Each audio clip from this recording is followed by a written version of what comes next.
Ukraine's air defense forces shoot down enemy missile near Odessa.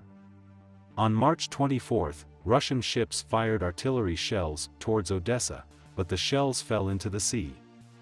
Ukrainian air defense units also shot down an enemy missile near the city. The head of the Odessa Regional Military Administration, Maxim Marchenko, reported this on Telegram, Ukrinform reports. The enemy fired from naval artillery but, fortunately, all the shells fell into the sea. The enemy also fired one missile at our region. But, as always, our air defense worked perfectly. The missile was shot down, Marchenko said. On March 24, enemy ships were spotted off the coast of Odessa, firing several shots towards the city in order to put psychological pressure on residents. On February 24, Russian leader Putin announced the beginning of a full-scale invasion of Ukraine.